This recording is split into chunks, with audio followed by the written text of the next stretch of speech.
영화가 개봉될 거라고도 생각을 못했어요. 예산도 적고, 그리고 이 영화의 주제가 보편적인 주제가 아니고 2시간 동안 관객분들이 극장에서 이렇게 즐기고 나가기에는 좀 무거운 소재를 다루는 영화고, 또 제가 이제 상업 영화를 많이 이렇게 해왔던 경험상으로 봤을 때 이 영화가 가지고 있는 이런 주변의 환경들이 상업 영화하고는 턱없이 부족했죠. 그런데 지금 뭐 30만 돌파라고 해서 이제 관객 스코어로 뭐 이렇게 많이들 얘기를 해주시는데 참 기적인 것 같고요. 이 영화가 개봉한 것도 참 기적에 가까운데 굉장히 또 이슈가 돼서 많은 분들이 인지도 면에서도 굉장히 많이 알려졌고, 또 이 영화가 신기하게도 요즘 그 북한 인권에 대해서 굉장히 국제사회에서까지 관심을 갖는 시점에 이 영화가 개봉한 것도 하나님이 이 영화를 쓰시는 걸지도 모르겠다 이런 생각이 들 정도로 신기한 상황이 펼쳐지더라고요. 저도 일반인 수준이었죠. 일반인 수준으로 심지어는 제가 시나리오를 딱 보고 나서는 좀 외면하고 싶다는 생각이 들었어요. 처음에는 이렇게까지 우리가 이 북한에서 벌어지고 있는 일에 개입을 할 필요가 있을까. 그리고 시나리오를 읽고 그 무거운 느낌을 관객들한테 전달하는 게 무슨 의미가 있을까. 뭐 운전을 한다던가 이럴 때 이제 극동 방송을 틀어놓고 이제 말씀도 듣기도 하고 그러는데, 한국 기독교에서는 북한 지하교회에 대한 관심이 늘 있어 왔죠. 그래서 저도 어찌 보면 다른 사람들보다는 훨씬 그 북한 지하교회에 대해서 좀 이렇게 어쩔 수 없이 많이 들었으니까 그런 관심이 없진 않았던 것 같아요. 그러던 쯤에 북한 그 지하교회를 소재로 한 시나리오가 왔다. 그래서 저는 딱 소재만 듣고 이 영화는 나왔으면 좋겠다 이런 마음이 생겼어요. 그런데 이제 시나리오를 보니까 아까 말씀드렸던 것처럼 너무 무거웠던 거죠. 그리고는 시나리오를 보고는 안 하려고 생각을 했는데, 이걸 안 봤으면 모르는데 보고 나니까 또 감독님을 만나는데, 감독님이 이 이야기를 지어낸 이야기가 아니라 실제로 탈북자들을 일일이 만나서 1년간 그렇게 그 실화들을 모아서 그것을 재구성하는 스토리라고 하더라고요. 그렇게까지 들은 이상 이걸 외면한다는 것은 그들의 죽음을 방치하거나 죽음을 지지하는 게 돼버리더라고요. 제가 굉장히 죄책감이 생기고, 그래서 하는 게 맞겠구나. 네. 촬영을 하면서 감독님하고 이야기하고 배우들하고 이야기하는 과정에서는 어떤 그 기독교적인 뭐 숭고한 순교에 대한 논의라던가, 뭐 기독교가 나아갈 길이라던가, 어떤 신앙인의 자세라던가 그런 거에 대해서 이야기 나눠보진 않았어요. 그러니까 다양한 사람들이 모여서 그 시나리오에 나와 있는 그 이야기를 최대한 사실적으로 표현하는 거에 집중을 했던 것 같아요. 지금 이 영화를 보시고 느끼는 관객분들의 그런 느낌은 북한 지하교회의 사실적인 상황을 간접 체험을 한 결과가 아닐까라는 생각을 해요. 영화를 찍으면서 의도한 것보다는 이 영화가 그런 관객들의 감상평을 만들어내는 것 같다는 느낌인 거죠. 그것이 합력하여 선을 이루는 느낌인 거죠. 저의 감동을 조금 말씀드린다면은, 제목이 신이 보낸 사람이잖아요.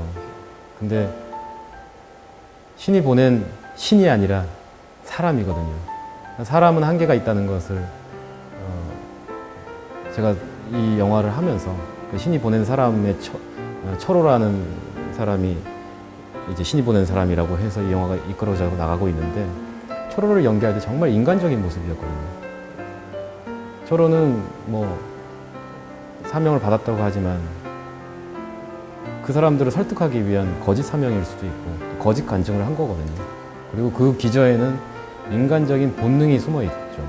복수심이라던가 파괴적인 그리고 엄청난 폭력을 당했을 때 그 폭력을 다시 되물림해야 되는 자기도 모르게 어쩔 수 없이 그런 상황으로 몰고 가는 그런 인간 본성을 넘어설 수 없는 그냥 인간일 뿐이거든요. 그래서 이 영화 속에서 철호가 발버둥을 치다가 결국 공개 처형 자리에서는 순교의 형태를 띠고 있잖아요.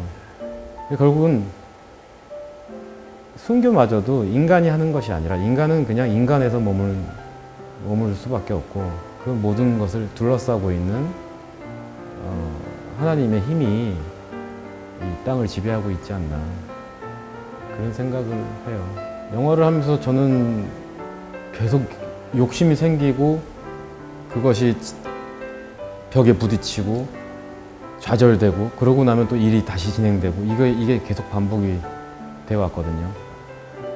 연기부터 뭐 이 영화가 개봉되는 상황 그리고 개봉된 이후에도 계속 뭐 이렇게 홍보 작업이라든가 이런 걸 할 때도 원활하게 되질 않는 것 같아요. 항상 저는 인간적인 욕심에 부딪히고 제가 영화가 어떤 기독교인들한테 엄청난 감동을 주는데 정작 제 모습을 봤을 때는 다분히 인간적인 거죠.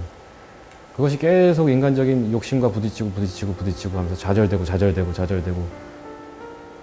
근데 그것이 반복되면서 어떤 패턴을 가지게 됐냐면 제가 그 욕심이 이제 부딪히고 그냥 내려놓자 이럴 때 뭐 하나씩 또 일이 진행되면서 그게 참 저도 영화를 한 3, 40편 다른 영화들도 많이 했는데 이 영화는 유독 이게 이 생각 범위 밖에서 벌어지고 있다는 느낌이에요. 전혀 공식을 따르지 않고 심지어는 저희 영화를 이렇게 홍보를 앞장서서 도와주시는 우리 교회 어떤 권사님께서 우리 와이프한테 이런 얘기를 했다고 그러더라고요. 이 영화는 하나님이 쓰시는 영화이기 때문에 보통 기센 사람들이 모이지 않으면 이 영화를 만들 수가 없다. 근데 그러고 보니까 영화 제작하시는 분도 영화 제작 처음 하시는 분이시고요. 또 감독님도 독립영화만 만드시다가 상업영화는 처음 하시는 분이시고 저도 어찌 보면은 신이 보낸 사람하고는 전혀 이미지가 다른 반가 이런 코믹한 코믹하고 그냥 맛깔나는 조연 정도로 관객들한테 인식됐던 사람이 신이 보낸 사람이라고 그 자리에 제가 가 있고 이런 식으로 그래서 처음에는 하나님 뜻이라면 좀 좋은 제작진과 좋은 투자사와 좋은 배급사와 또 넉넉한 예산 속에서 이렇게 이루어지면 참 좋을 텐데 왜 이렇게 안 붙여주시나 이런 생각도 했거든요. 지금 생각해보면 그렇지 않았으면 이 영화가 이런 방식의 루트를 통해서 관객들한테 알려지는 게 불가능했을 거예요. 아마 분명히 어떤 루트에서 이것은 이제 앞으로 계산이 안 나오는 거죠. 이런 데이터가 없으니까. 그럼 분명히 개봉이 안 됐던가 뭐 개봉이 되더라도 그냥 소리 소문 없이 사라졌던가 이랬을 텐데 상가 지하에 항상 교회 자리 잡고 있고 거기에 중고등부 학생들이 모여서 피아노 치고 탬버린 치고 기타 치면서 신앙생활하는 그 부류였어요. 저도 친구 따라서 교회에 갔는데 너무 재밌었고 개포동의 두레교회 남용우 목사님이셨는데요. 그 교회에서 목사님 말씀 들었는데 아주 새로운 말씀이었고 굉장히 힘이 됐죠. 어렸을 때부터 꿈을 많이 가져라. 항상 기도하면서 그 꿈을 가지면 반드시 이루어질 것이다. 저는 교회에서 연극에 푹 빠졌죠. 그래서 그 설교대를 항상 비워주시면 이 무대에서 뭐 전도 집회도 열어주시고 뭐 크리스마스 예배하고 뭐 송구영신 예배 이럴 때 항상 연극하게끔 해주시고 그래서 그 중고등부 생활을 교회에서 연극하고 찬양하고 설교 듣고 이러면서 지냈어요. 중고등부를 하면서 제가 재밌어하는 걸 알았고 영화 감독이 되고 싶다. 그런 마음으로 연극영화과에 이제 과를 정해서 학교를 다니게 됐고 영화 연출을 하고 싶었는데 영화 연출을 빨리 하는 방법이 뭐가 있을까? 배우 오디션이 있더라고요. 근데 제가 연기를 조금 하니까 배우 오디션을 했는데 너무 좋아하시는 거예요. 또 충무로에서도 잘한다고 막 칭찬해 주시고 그래서 또 영화 배우가 되고 그래서 영화 배우를 아르바이트 삼아서 영화 연출을 언젠가 해야지 하면서 하다 보니까 지금까지 배우라는 직업을 갖고 살게 된 거거든요. 시작은 중고등부 때 연극을 했던 그게 시작이었죠. 저는 중학교 때부터 교회 다녔는데 지금 중학교 때 그때 받았던 그 고마움에 빚진 마음이 있거든요.